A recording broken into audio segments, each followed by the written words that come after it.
창풀 멤버십 회원이 되어주세요.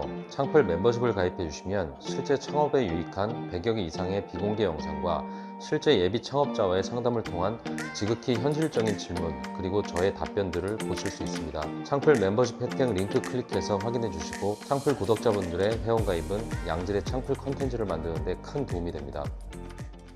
네, 안녕하세요. 창풀직입니다. 오늘 말씀드릴 주제는 요리 잘하는 초보들이 망하는 이유라고 지어봤어요.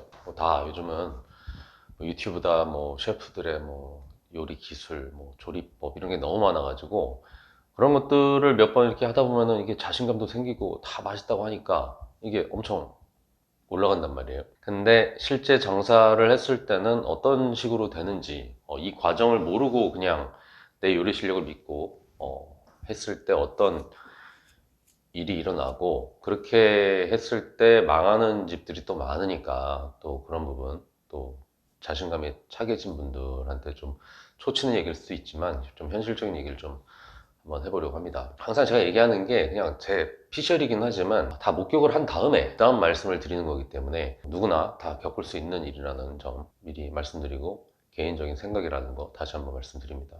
예전에 제가 김밥 사업을 할 때 당시 그 메뉴 개발 실장하고 좀 티격태격한 적이 있었단 말이에요. 라면을 끓이는데 이게 너무 성의 없게 끓이는 거예요. 이게 그냥 라면 끓이는데 그냥 다 때려놓고 끓이는 거예요. 근데 그때 저의 주장은 뭐였냐면 라면을 끓이다가 면을 좀 한 번씩 좀 꼬독꼬독하게 몇 번 뒤집었다가 그 다음에 라면을 들어서 먼저 담고 그 다음에 그 남은 국물에다가 계란을 풀어가지고 살짝 익었을 때 그 위에다가 라면에다가 부어줘야지 라면이 계란 이불처럼 이렇게 덮어줘야 된다. 같은 재료인데 왜 그렇게 성의 없게 하냐, 이게 제 주장이었어요. 근데 예 알겠습니다 이러면 되는데 알았다고 대답을 안 해요. 그러더니 저한테 얘기한 게 그러면 주방에서 너무 힘들어요. 공정이 너무 복잡해서 힘듭니다. 전 답답하죠. 물론 저도 그때가 김밥 장사 처음이었으니까. 근데 그게 그렇게 어려운 거냐? 그러면 오케이 알았어. 그러면 뒤집지는 마. 네가 하는 대로 타이머 울리면 딱 끄내. 근데 마지막 국물에다 계란 풀어가지고 넣는 거 이것까지만 좀 하자. 마지막 과정만이라도 하자. 그랬는데도 해보긴 해보겠습니다. 근데 좀 안 될 거예요. 이러는 거예요. 그래서 제가 직접 가봤단 말이에요. 그 주방을 가서 딱 보는데 그때 알았어요.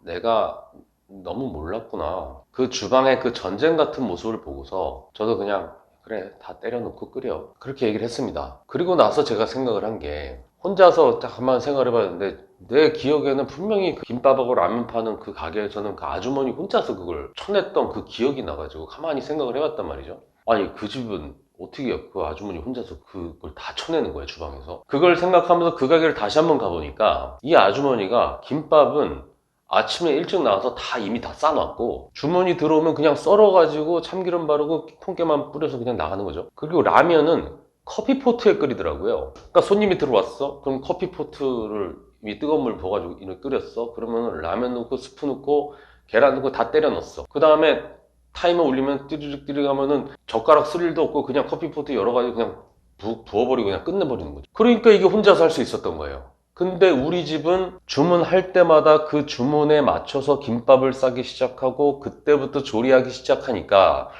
점심시간에 아무리 사람을 안 써도 주방에만 3명이서 일을 해야 되는 거고요. 그러다 보니까 저 조그만한 공정 하나도 품위 있게 못하고 다 때려놓고 하게 되는 겁니다. 강릉에 가면 제가 가는 그 칼국수집이 있단 말이에요. 장칼국수집인데 그 집이 유명해요. 맛있어요. 근데 그곳 주방에는 진짜 수십 년 동안 그 칼국수만은 제대로 만드는 그 할머니 3분이 계세요. 그러면 이 칼국수를 끓인단 말이에요. 그럼 면 넣고 이게 눌어붙지 않게 이걸 계속 저어줘요. 다 끓으면 이걸 또 그릇 3개를 놓은 다음에 그걸 하나씩 그 양 맞춰서 누군 많고 누군 적으면 안 되잖아요. 3인분에 맞춰서 분바이를 하는 거죠. 그럼 그 작업이 끝나면 또 거기다가 참기름 넣고 고명도 올리고 이러다 보니까 그냥 칼국수 한 그릇일 뿐인데 그 공정 때문에 맛은 좋아요. 맛은 있단 말이에요 이게.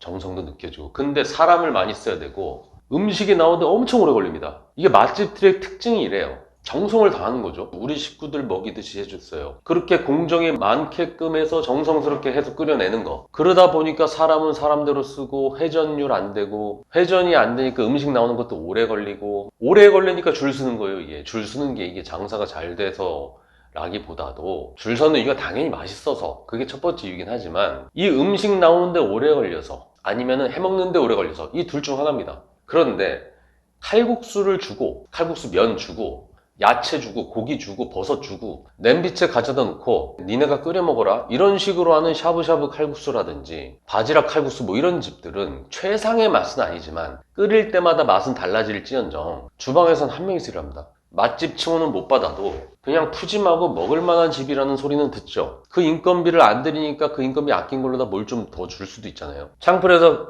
얼마 전 그 영상에 나왔던 해남짬뽕도 그런 식인 거예요. 최상의 맛을 내기 위한 이 중식의 정석의 방법이 있긴 합니다. 면을 반죽을 하고 면을 뽑아서 삶고 웍에다가 5인분 6인분 해가지고 한 방에 끓여가지고 한 그릇씩 나눠가지고 그걸 나눠 담고 누구 하나 억울하지 않게 그 같이 끓인 야채와 고기를 이 뿜빠이에서 위에다 얹어주고 그렇게 나가는 거죠. 이래버리면 할 때마다 양도 다르고 사람 손이 바뀌면 또 맛이 바뀔 수도 있고 또 맛이 바뀔까봐 나가기 전에 간도 한 번 더 봐야 되고 그 모든 게 공정이란 말입니다. 근데 해남짬뽕 같은 경우는 그냥 다 때려놓고 끓이고 타이머 맞춰놓고 그럼 간 볼 필요도 없죠. 야채도 다 따로따로 넣어놨기 때문에 뿜빠이 할 일도 없죠. 고기 양, 홍합 양 다 처음부터 1인분씩 다 정해놓고 그냥 위에다가 토핑으로 올리니까 그 공정이 없어지는 겁니다. 다른 집들 자신들의 볶음밥이 너무 맛있다고 엄청 맛있는 볶음밥을 내놓지만 사실상 그 주문 들어올 때마다 밥 넣고 양념 넣고 웍질해서 이렇게 나가버리면 맛은 좋을지 몰라도 그렇게 해서는 힘들죠. 사람 죽는 겁니다.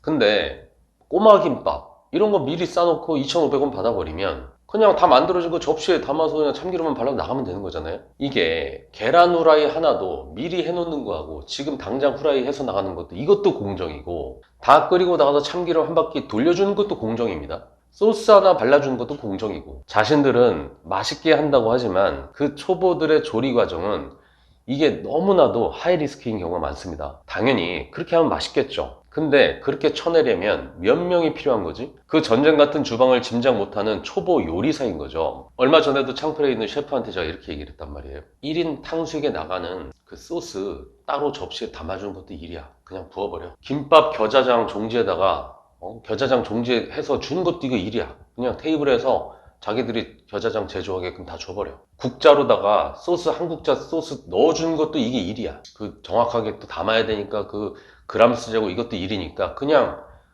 그 양에 맞춰서 그 소스 찍 쏴주는 기계 알아봐. 만두 그거 주문 들어오면 튀기는 것도 일이야. 그냥 찜기에 담긴 거 그냥 그대로 나가는 거 알아봐. 그 모든 게 일인 거고 사소해 보이지만 그 사소한 공정들이 모여서 이게 사람 인건비가 되는 겁니다. 그러니까 무조건 맛있게 만드는 그런 가정집 주방 셰프 마인드를 버려야 돼요. 캠핑 가서 아이들 먹이듯이 그렇게 정성스럽게 하는 그런 기술로 그런 맛으로다가 장사를 하겠다? 이러면 안 돼요. 좀 더 세밀하게 볼 필요가 있습니다. 요즘 따라서 요리에 자신 있고 사람들이 또 다 맛있대. 그리고 또 요리하는 게 또 재밌네. 그래서 자기 방식으로 요리해서 장사하고 싶다는 그런 얘기를 제가 많이 듣다 보니까 이런 부분들도 있다라는 말을 좀 해보고 싶었습니다. 장사 조리와 내 요리하고는 완전히 다른 개념이에요. 내 요리는 최선입니다.